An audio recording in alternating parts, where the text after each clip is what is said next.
हम पर्यावरण की शुद्धता की बातें करते हैं कि हवा साफ़ होनी चाहिए, पानी शुद्ध होना चाहिए, सड़कें साफ़ हों, नदी नाले साफ़ हों। हम खान पान की शुद्धता की भी बातें करने लगे हैं। इसके लिए हम ऑर्गेनिक फूड की तरफ बढ़ने लगे हैं। पर क्या कभी किसी ने भाषा की शुद्धता, ज़बान की शुद्धता की बातें की हैं और आपने सुनी है? शायद नहीं। और अगर सुनी भी होंगी तो वो सिर्फ़ एक भाषा की जिसे हमारे मुल्क में स्किल माना जाता है, और वो है इंग्लिश। बहुत अच्छी बात है, हमें अंग्रेज़ी यानी इंग्लिश सीखना चाहिए, हम सबको सीखना चाहिए। पर इसके साथ साथ हमें हमारी क्षेत्रीय भाषाओं, हमारी मातृभाषा का समुचित ज्ञान होना चाहिए। आज हम इसी बात पे चर्चा करेंगे, क्योंकि अभी नहीं तो कभी नहीं। नमस्कार, आदाब, सत श्री अकाल, हेलो। अल्फाज स्टूडियो में आपका स्वागत है। मैं हूं आलोक रंजन झा। आज हम बात करेंगे कि भाषा की शुद्धता क्यों ज़रूरी है और किसके लिए ज़रूरी है। सबसे पहली बात, मुझे ज़रूरत क्यों पड़ी इस शुरुआत की, क्योंकि बतौर लिरिसिस्ट और शायर मेरा मिलना जुलना अक्सर उन लोगों से होता है जो किसी न किसी तरह से किसी न किसी फ़न से जुड़े हुए हैं। इनमें से कुछ गायक हैं, कुछ गीतकार हैं, कुछ संगीतकार हैं, कुछ वक्ता हैं, कुछ एक्टर्स हैं। इनमें से कुछ तो सचमुच बहुत ही हुनरमंद हैं, पर इनकी ज़बान की, ख़ास तौर पर तलफ़्फ़ुज़ की गलतियाँ ऐसी होती हैं कि जिनकी उम्मीद आप इनसे नहीं कर सकते। और ये गलतियाँ इसलिए होती हैं क्योंकि जागरूकता नहीं है और साफ़ तौर पर लापरवाही भी है। पर कहीं से अगर इनको ये पता चल जाए कि ये जो गा रहे हैं, ये जो बोल रहे हैं, ये जो लिख रहे हैं वो गलत है, तो वो इसमें सुधार ज़रूर करेंगे, क्योंकि कोई भी सच्चा आर्टिस्ट सीखने से गुरेज़ नहीं कर सकता। मुझे भी किसी ने मेरी गलतियों का एहसास करवाया था, तब से ही मैंने भाषा और उसके उच्चारण को सीखना और समझना शुरू किया था। ये बात उस वक्त की है जब मैं और मेरे कुछ दोस्त ऑल इंडिया रेडियो के विविध भारती चैनल में अनाउंसर की पोजीशन के लिए ऑडिशन देने गए थे। और उस वक्त चैनल के हेड श्री महेंद्र मोदी हुआ करते थे।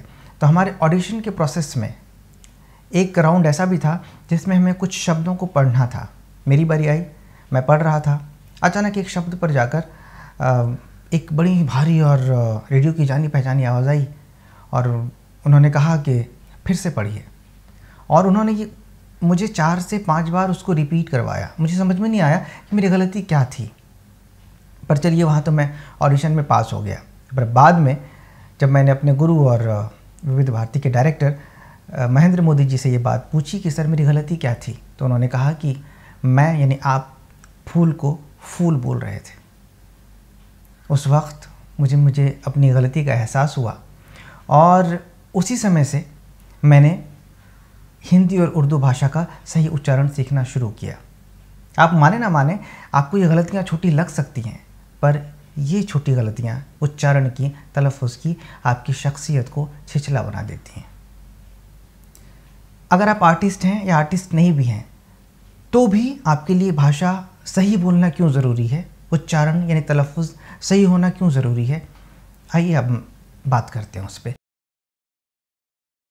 पहली बात, अगर आप आर्टिस्ट हैं और ख़ास तौर पर अगर आप गायक हैं, लेखक हैं, शायर हैं, वक्ता हैं, एंकर हैं, एक्टर हैं, तो आप अपनी ज़बान, अपने शब्दों के ज़रिए, अपने अल्फाज के ज़रिए लोगों से जुड़ते हैं।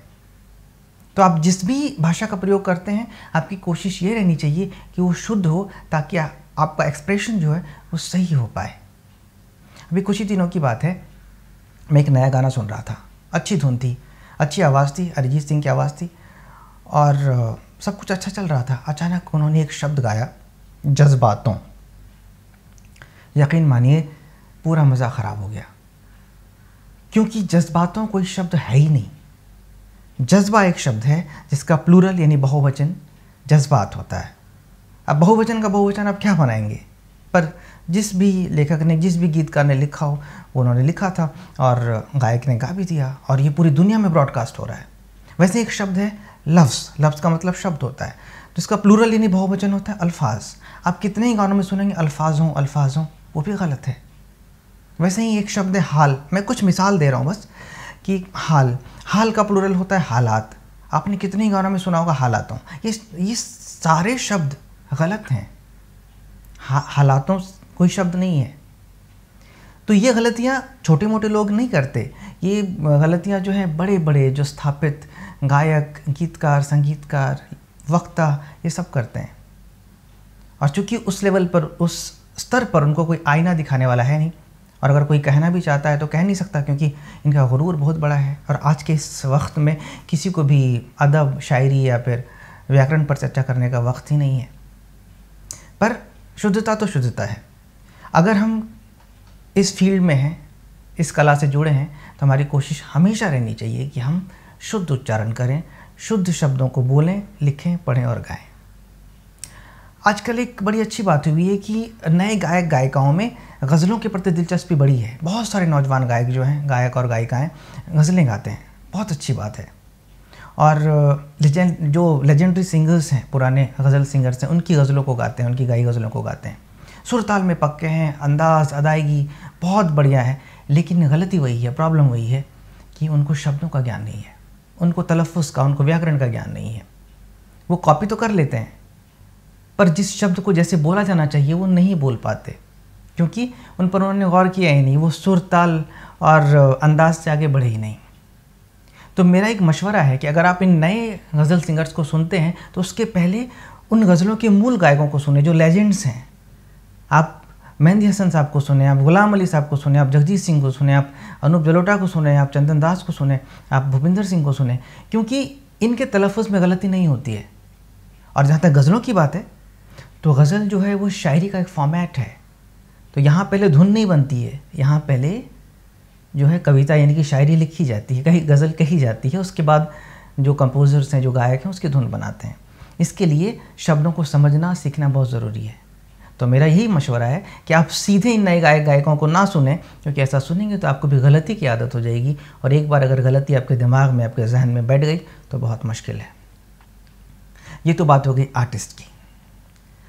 अब चलिए, अगर आप कलाकार नहीं हैं, अगर आप किसी फ़न से जुड़े हुए नहीं हैं, फिर भी आपके लिए तलफ़्फ़ुज़ यानी भाषा की शुद्धता क्यों ज़रूरी है? अगर आप आर्टिस्ट नहीं हैं, किसी कला से जुड़े हुए नहीं हैं, फिर भी आपके लिए भाषा की शुद्धता क्यों ज़रूरी है? तो आप किसी न किसी व्यवसाय से तो जुड़े ही होंगे, और उस सिलसिले में आपकी मुलाकात तरह तरह के लोगों से होती होगी, और आप उनसे बातें करते होंगे, चाहे किसी भी भाषा में करें। तो मेरा दावा है, आप जिस भी भाषा में बात करते होंगे, अगर आपकी भाषा शुद्ध होगी, शुद्धता के करीब होगी, तो आपकी शख्सियत का वज़न बढ़ता है, आपकी बातों को ज़्यादा गौर से सुना जाता है, आपका व्यक्तित्व निखर कर सामने आता है, और वो जो है एक अपना प्रभाव छोड़ता है सामने वाले पर। और ख़ास तौर पर अगर आप engineering, MBA, mass communication, journalism, इस तरह के प्रोफेशनल कोर्सेज से जुड़े हुए हैं, तो एक टर्म वहाँ बहुत फेमस है, वो है पर्सनालिटी डेवलपमेंट, जिसमें कि आपके बोलने का तरीक़ा, आपके बैठने का, उठने का, चलने का, लोगों से मिलने का तरीक़ा, इन सब चीज़ों पर गौर किया जाता है। और इसमें सबसे ज़्यादा जो एक महत्वपूर्ण चीज़ है वो है कम्युनिकेशन। और कम्युनिकेशन की बात, आजकल कम्युनिकेशन का पर्याय जो है वो इंग्लिश हो गया है। बहुत अच्छी बात है, मैं फिर से कह रहा हूँ, अंग्रेज़ी आपको आनी चाहिए, मैंने भी सीखी है, आप भी सीखें, लोग सीख रहे हैं। क्योंकि अगर आप हिंदुस्तान से बाहर कम्युनिकेट करना चाहते हैं तो एक इंटरनेशनल लैंग्वेज है जो कि ज़्यादातर जगहों पे बोली जाती है, आपको सीखना चाहिए। इससे आपका व्यक्तित्व ज़रूर निखरता है। पर मैं एक और बात आपको कहना चाहता हूँ, अगर आप इसमें अपनी लोकल लैंग्वेज, अपनी क्षेत्रीय भाषा, अपनी मातृभाषा को भी जोड़ दें तो आपका व्यक्तित्व और भी ज़्यादा संवर जाएगा, आपकी शख्सियत और भी निखरी हुई नजर आएगी।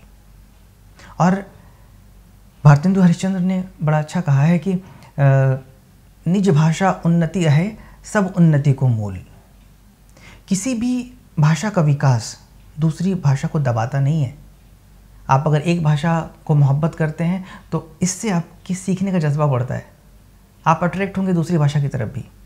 मुनव्वर राणा साहब का शेर है कि लिपट जाता हूँ माँ से और मौसी मुस्कुराती है, लिपट जाता हूँ माँ से और मौसी मुस्कुराती है, मैं उर्दू में गज़ल कहता हूँ, हिंदी मुस्कुराती है। मतलब उन्होंने कैसे डिफ़ाइन किया रिश्ते को कि हिंदी और उर्दू जो है दोनों बहनें हैं। वैसे ही हिंदुस्तान में जितनी भी ज़बान है, जितनी भी भाषाएं एक दूसरे से जुड़ी हुई हैं, कनेक्टेड हैं। तो अगर आप एक भाषा सीखेंगे तो आपके मन में दूसरी भाषा के प्रति इज्जत जगेगी।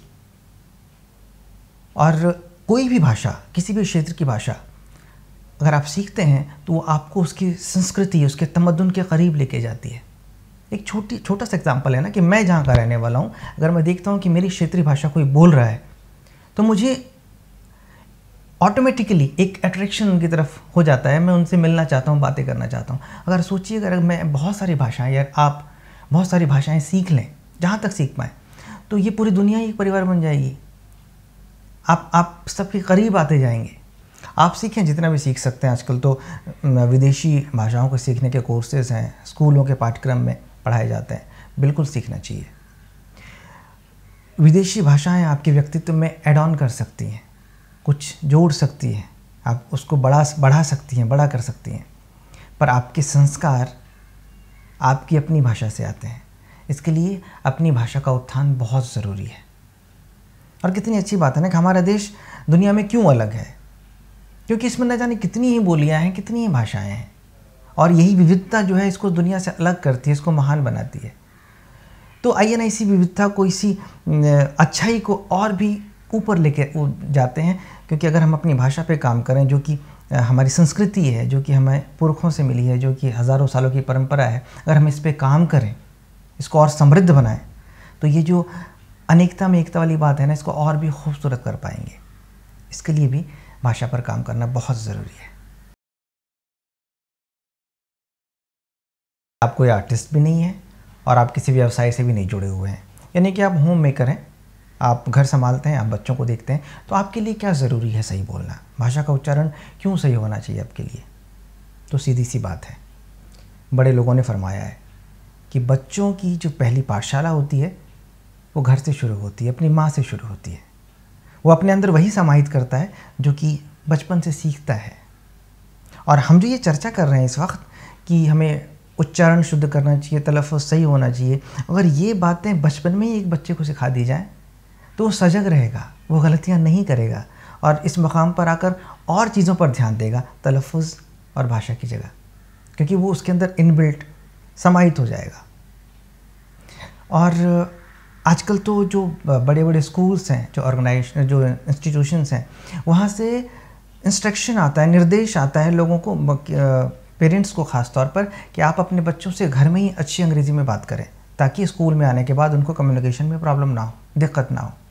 तो अंग्रेज़ी ही क्यों, आप जिस भी भाषा के बोलने वाले हैं वो भाषा भी अगर आप बोलते हैं तो वो भी सही बोलें, क्योंकि बच्चा तो सीखेगा ही जो भी बोलेंगे आप। तो कोशिश ये करें कि आपकी अपनी भाषा भी वो सही बोले, अंग्रेज़ी भी सही बोले, हिंदी भी सही बोले, जो भी भाषा वो सीखना चाहता है या सीख पाता है वो सही बोले, ताकि भविष्य में उसको ये सब जो खामियां हैं ये खामियां ना रहें, चाहे वो जिस भी फील्ड में रहे।